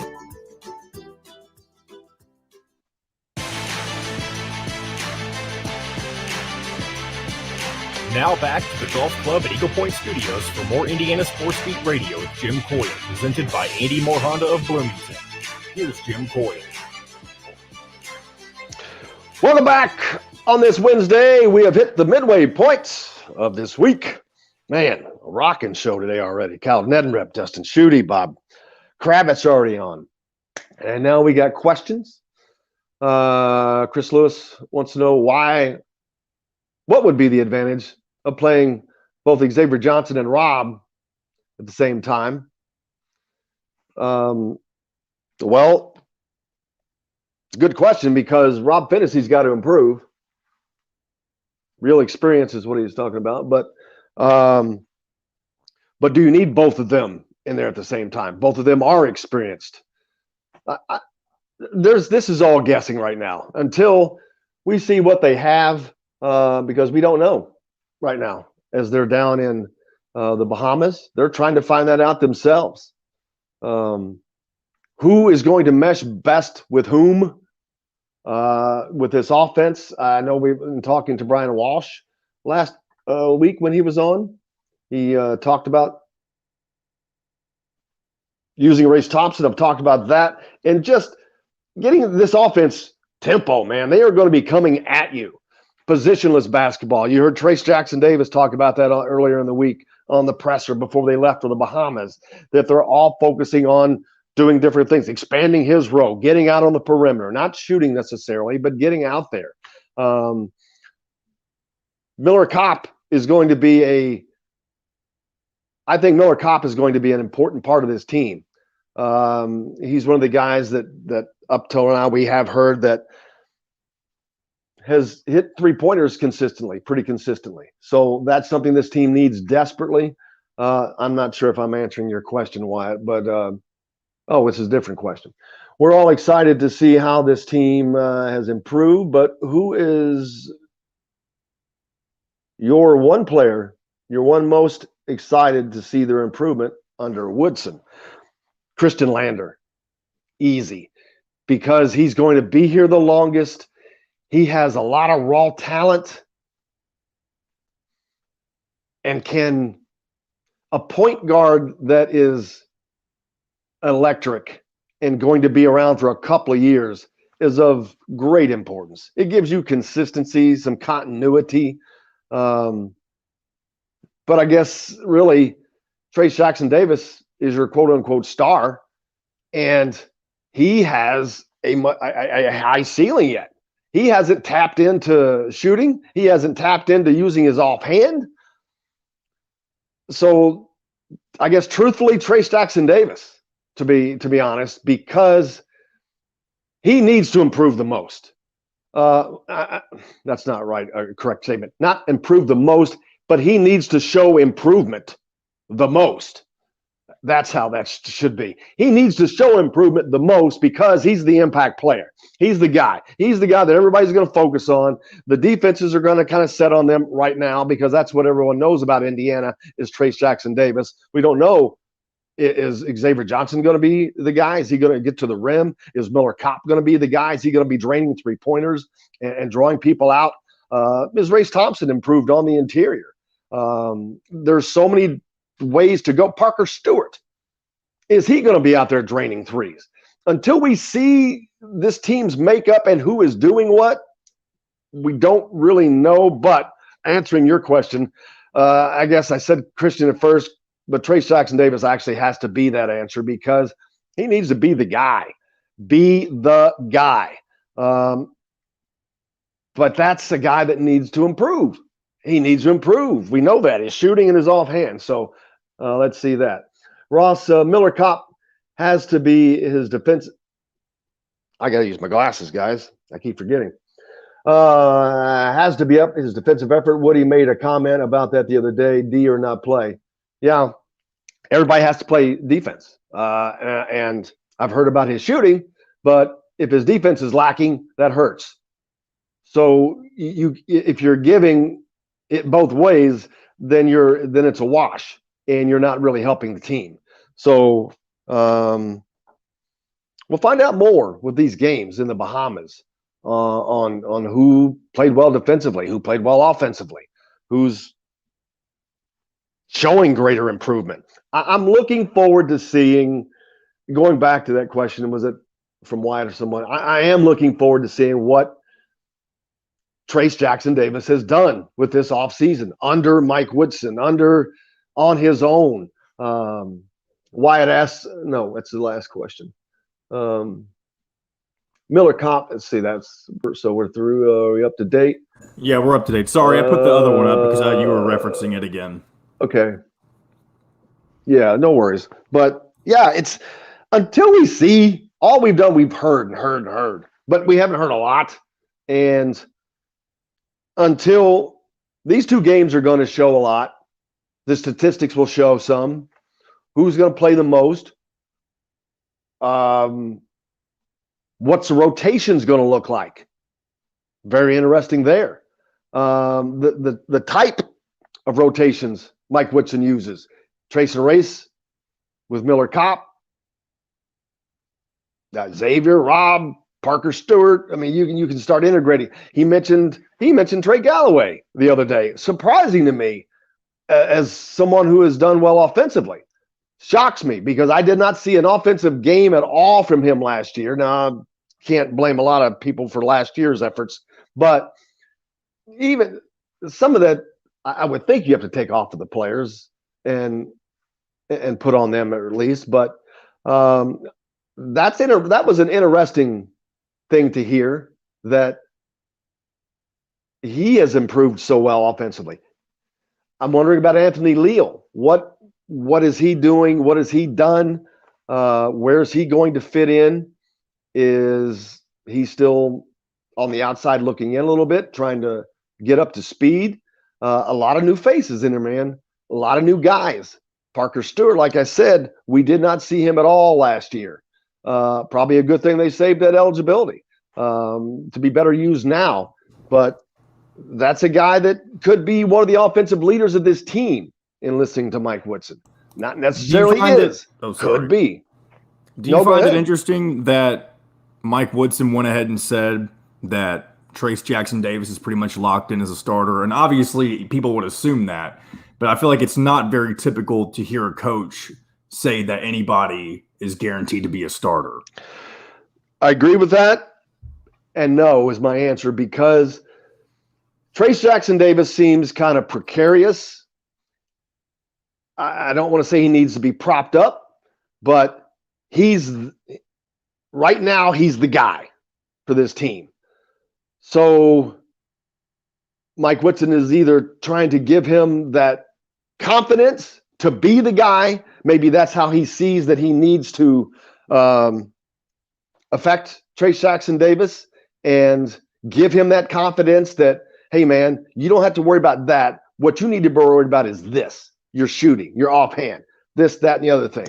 Focus on that. Don't focus on, a starting spot. Maybe that's the confidence he's trying to give him, because he has to be the guy.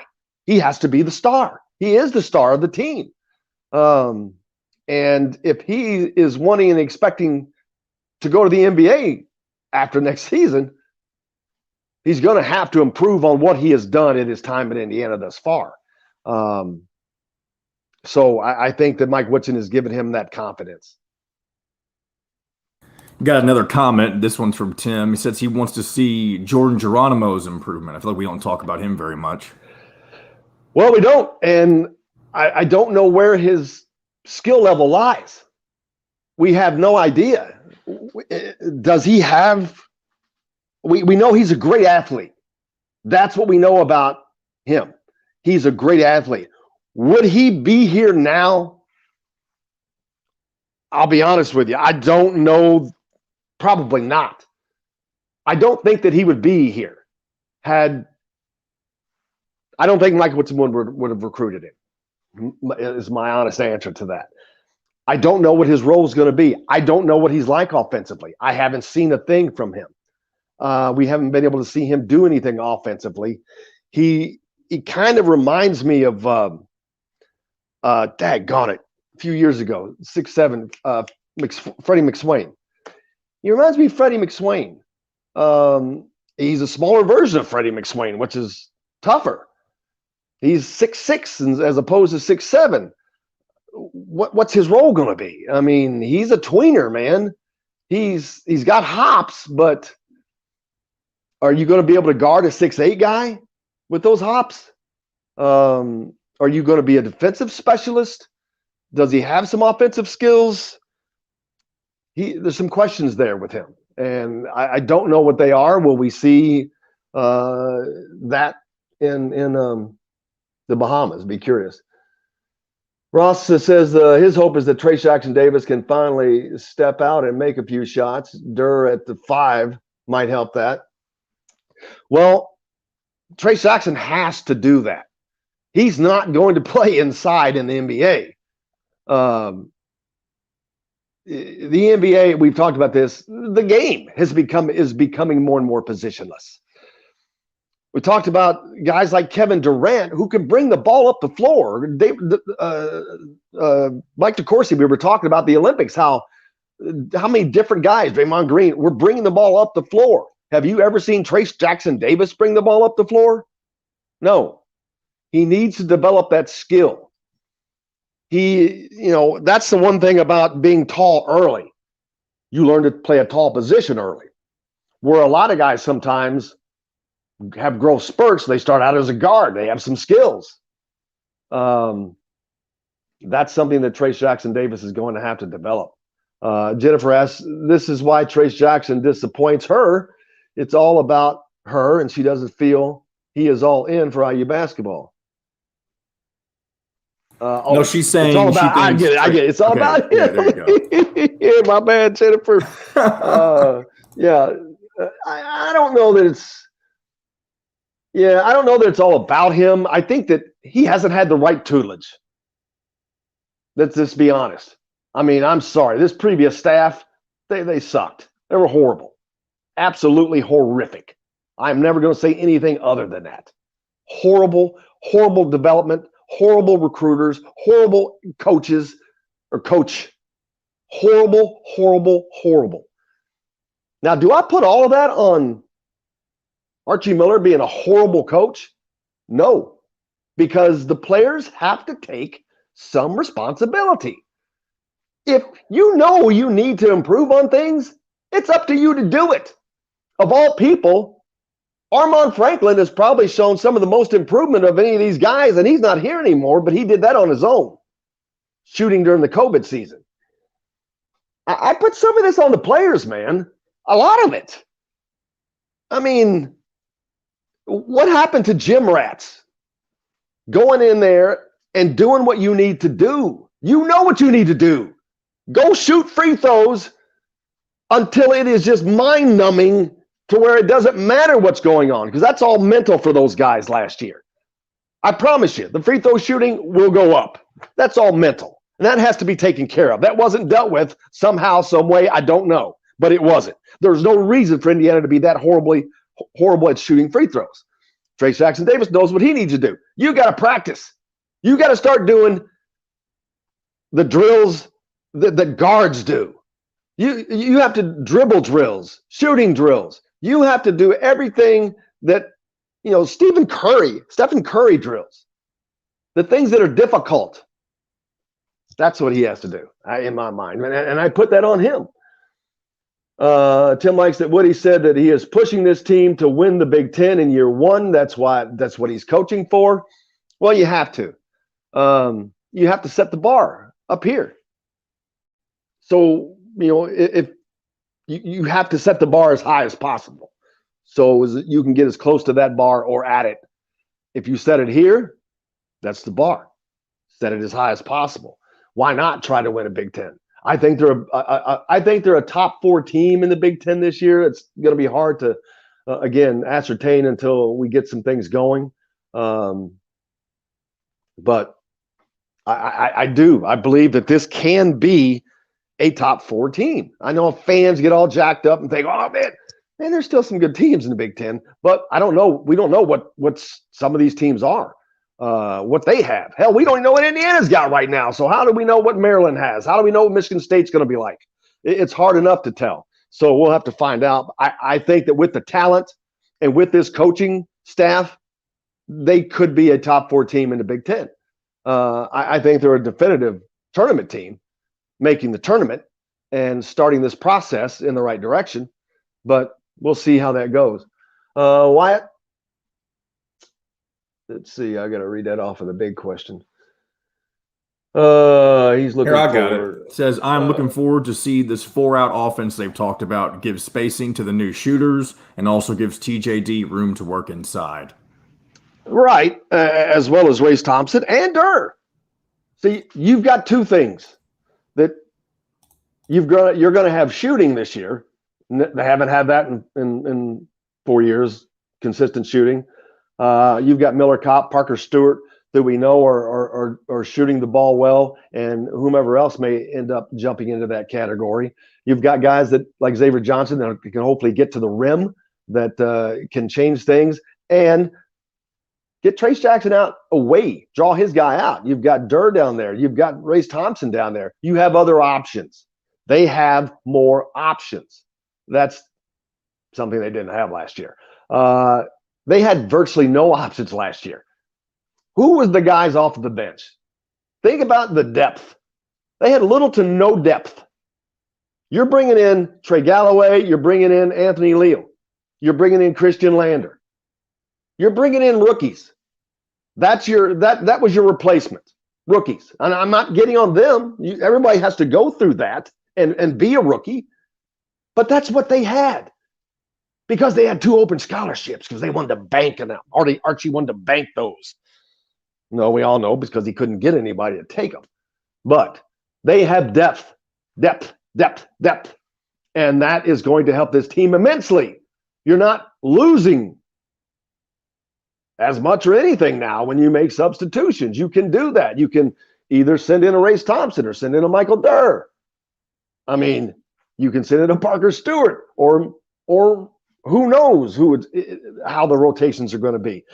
Big difference in the guys that can come off the bench for this team this season as opposed to last. And the guys that did come off the bench last season are a year older now. And they're smarter, better trained, better coached. Christian, Anthony, Trey Galloway, those guys have experience. They're not just coming in blind like with the deer in the headlight. That's 2 big differences right there. Let's see. Next question. You can go ahead and take a break. Oh, good. I love that. Get a drink of water. You're listening to Indiana Sports Beat Radio. We're back with more on this Wednesday right after this. We'll be right back to the Golf Club at Eagle Point Studios for more Indiana Sports Beat Radio with Jim Coyle, presented by Andy Moore Honda of Bloomington. Hey, Hoosier fans, whether you're All right, I'm going to queue up the next question. You got 2 on here, one about Cody Zeller and then one about Woody talking about family, bringing the LEO aspect to Indiana basketball. I'm assuming you want to do that one. Sure.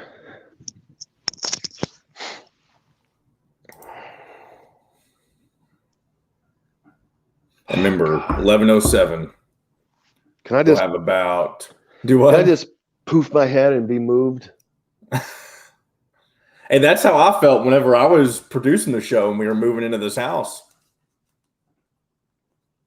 And I didn't even have the good equipment then. I was doing the show off of my laptop. That was awful. I felt like I was ruining the show. Huh? I was talking about how. Did you not hear what I said? No. I got text message. I'm sorry. I said that's how I felt whenever I was moving in from my apartment into this house because I was just starting with you. I didn't have any of the good equipment. And I was running the show off the laptop. Felt like I was ruining the freaking show. And I was moving. It was awful.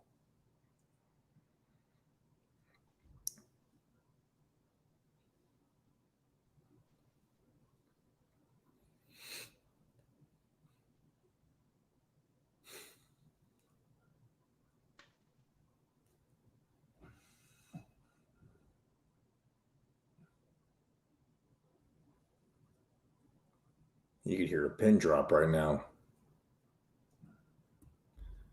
You know, I get the funny feeling that Jim might be frozen. Oh, wait, it's because he's looking at his phone.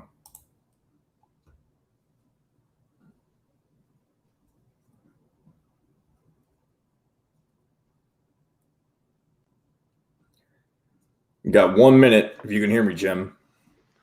I can hear you. I figured you could, but then I remembered that whenever you check your phone, it freezes the screen. Yeah. Yep, 2 men in a truck. Yep. Trust me. They could be your new sponsor. We'll come up. Hey, can you guys come here now? All right, you guys busy? Has homemade coffee cakes and much more. Sam's Place in Broad Ripple has wings, tender steaks, and seafood. Sam's Ale House in Carmel and on 86th Street in Indy have a long list of craft beers and all of the right foods to go with. Plan a day on the links at Eagle Point in Bloomington, then stay for dinner at Sam's Clubhouse. Sam's Restaurants, professionals in the art of food and drink. This segment is brought to you by Bubba's 33 in Clarksville. Pizza, burgers, beer.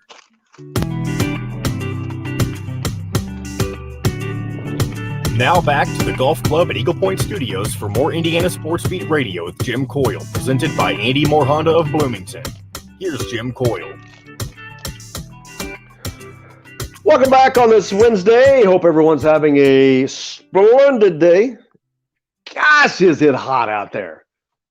Man, I was moving yesterday, and that's just, you'd walk out, and it was like walking into a a foundry. I swear, it's like I walked out the door and it was like somebody hit me in the face with a blowtorch. Yeah, Pete says I should have hit 2 men in a truck. You're right. You're right. Wyatt loves Woody's talk about family.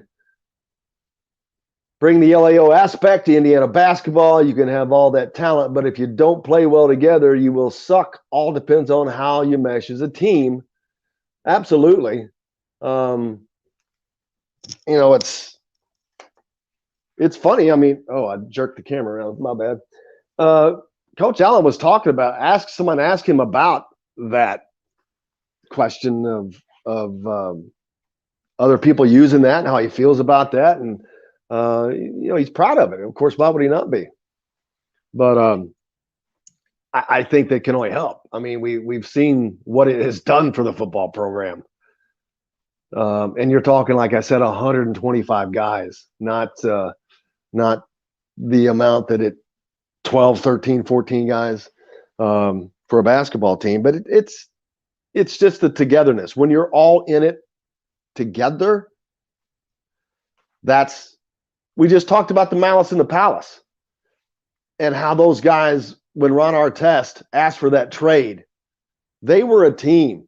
And that's why that devastated them Jermaine O'Neal was pissed at Ron Artest for years and years simply because they called him a coward, openly called him a coward, something that Artest called himself afterwards, that he said that he did that. But that's my point of togetherness. If you're not together, you can't accomplish much. And I don't care if it's 12 guys or 100 guys. People, women, men, doesn't matter. People.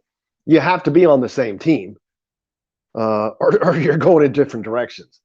Chris says, will tomorrow be in the new studio? Well, yes, hopefully. That's the hope, man. Yes, hopefully. Where we have internet now instead of here, since they didn't follow the directions. But hopefully it'll be a lot nicer tomorrow. And normally I would be out at practice today, but too much going on. Hopefully I can get out there for the post-practice pressers today. I know defensive line coach Kevin Peoples is talking.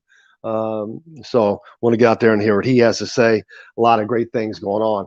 Man, this team is ready to move forward, the football team, and I'm excited. Anybody going to the Iowa game?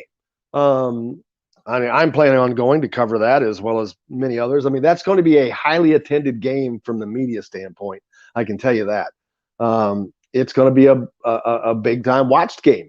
You've got a top 20 matchup to start the season there, so that'll be a great game to watch on TV for the folks at home. And then 2 weeks after that, man, that Cincinnati game, bingo, there's another big one for Indiana. So Indiana not accustomed to having big games at the start of the season and not accustomed to being part of the reason for those big games. Well, that's happening this year. You start out on the road with a conference opponent and a top 20 matchup. First time in conference history and program history, all those things. Then you've got a three games in, a potential top 10 matchup. Again, never happened. These never happened things continuing to happen for Indiana football. Part of that is because Indiana has not been very well ever, but the other part's because they're doing extraordinarily well and they're continuing to do it. That's big difference. Chris Lewis, are you going to do a show after the game from the hotel room going over the game? In Iowa? No, we'll do it from Iowa. We'll be in Iowa. We'll try to do pre and post game stuff there. Keep you updated on everything that's going on. I have to be in the post game pressers first, but we'll try to do everything, man. We're trying to bring you as much coverage as absolutely possible. More coverage than anyone else can or is bringing. We plan on being we'll be at every game, home and away, and bringing you everything we can. It should be a spectacular season. We're talking about the bowl. Last year they ended up playing Ole Miss, which wasn't a very good team. Even though they lost to her, they shouldn't have lost that game. But if Indiana has a season this year that they should have, their opponent should be of high caliber. This should be the biggest bowl Indiana has played in since the Rose Bowl game. If they have the season they should have, that's exactly what I see happening this winter in January. Again, a third January bowl. Wow, man, that would be incredible. But that's what I expect to happen. I really do. Otherwise, this team is going to lose some games that I don't expect them to lose. I expect them to win a game or two that they will not be favored in. Iowa's one of those games. Michigan is one of those games.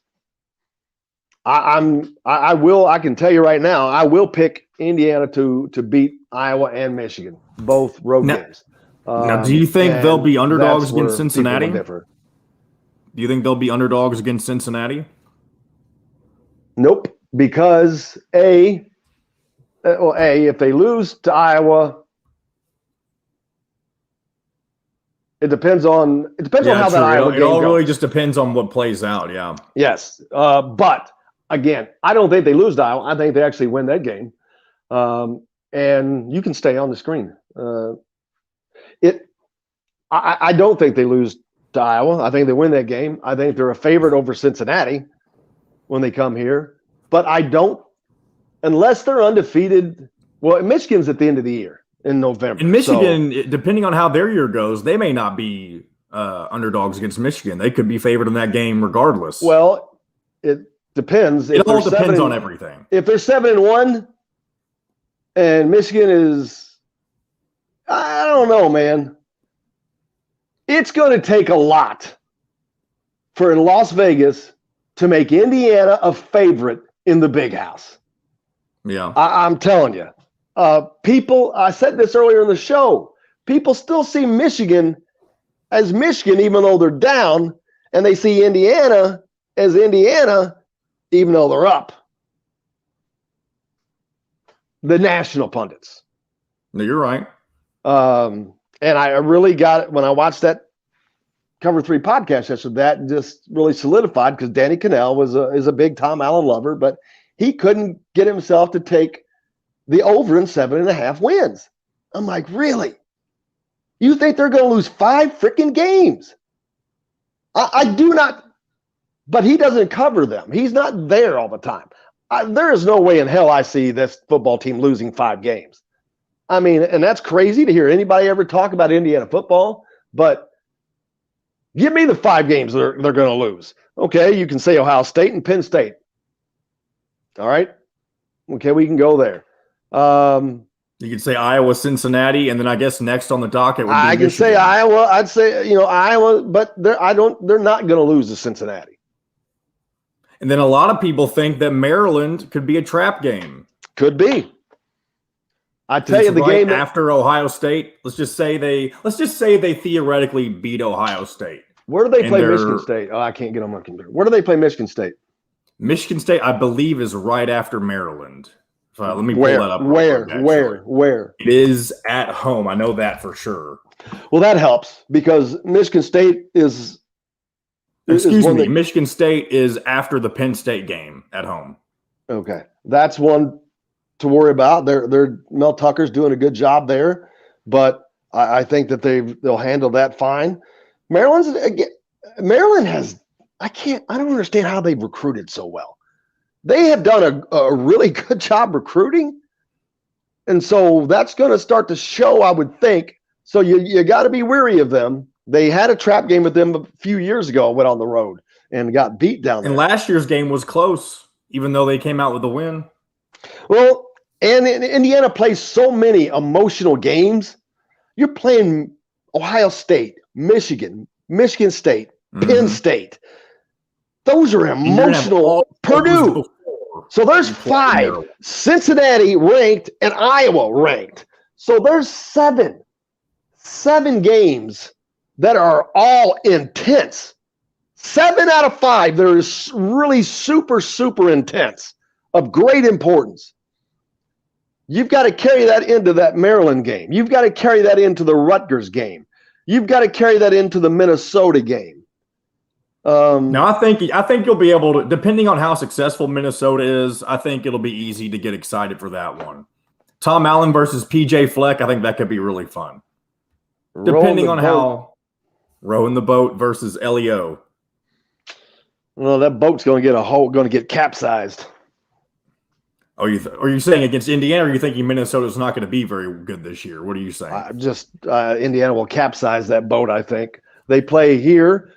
Minnesota comes to Bloomington. So, it's going to be interesting to see what the fans do. Are the fans going to show up? Are the fans going to show up? Are they going to show up for this Idaho game? Are they going to fill that stadium for the Idaho game? One of the things that really worries me about potential fan attendance is if Indiana starts off the season 1-2. Because already, if you lose to Iowa, you won't probably sell very many tickets for Idaho.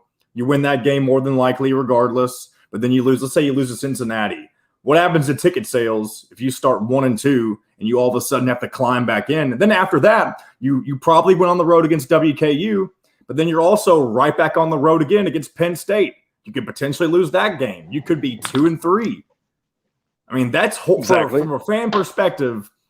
Even though Indiana could still have a successful season after starting 2-3, you're going to have a lot of people putting their focus back on basketball if they start off the season only winning 2 games out of 5. Well, and I think those people would be doing a disservice to themselves if that were to happen, because I'm telling you, I cover this team and they're good top to bottom, side to side. And more importantly, they're good from here to here. Mm-hmm. There is so much importance to that. They are so good from here to here because they are so even keeled, as far as mentally even keeled. Not that they don't get up and all that, they do. But they are so evenly keeled on what they're wanting to do, on their goals, on where they're trying to achieve, and how they're doing it. They truly are. I see it every day. And when you see 18, 19-year-old kids talking and doing these things consistently, that's all I need to know, because to get an 18 or 19-year-old kid to do anything consistently is a miracle. Trust me, I was one. I'm glad we got Brian on here today. You got our technical difficulties slowing us up, got him on, so that's awesome. Brian, great to have you aboard, brother. And then Ross says, Quiddy Pay just got hurt at coach camp down on the field with medical staff. Colts are struggling. Wow. That's football, and that's part of my fear for this Indiana season. There's going to be injuries. That's the sport. It's the nature of the sport. Hell, we see it on the basketball program the last couple of years, but on football, there are just going to be injuries. It's hopefully you can minimize those. Hopefully you can have the depth at the positions you need that for, and hopefully it's not critical. It's just all you can hope for, but you have to keep going forward, and that's all you can do. We've seen Indiana deal with this before. You've got some of their biggest names this year. Michael Penix, of course, keeping him healthy. Man, I really jerked. I got to get rid of these stupid cables. but yeah, it's all about staying healthy. It really is. But man, it's been a great day. Hopefully this is the last day of this jacked up studio as we are moving, and looking forward to having this done. But I cannot thank everybody enough for joining us today. Appreciate you, and looking forward to having things up and running tomorrow. I'm going to head out to football practice and get the post-game pressers in as well. And big thanks to Kyle Neddenriep, of course, from the Indy Stars, Dustin Schutte from Saturday Tradition, and Bob Kravitz from The Athletic. It was a fun show, at least, if nothing else. Even though it's stressful, it was fun. John, thanks to you as well. But big thanks to all of you guys. Without you, we have no reason to be here. So thank you so much. And we're back tomorrow to do it all again. Hope you guys go out and have yourselves a great day. Do something nice for somebody. Until then, I'm Jim Coyle. I will see you on the radio.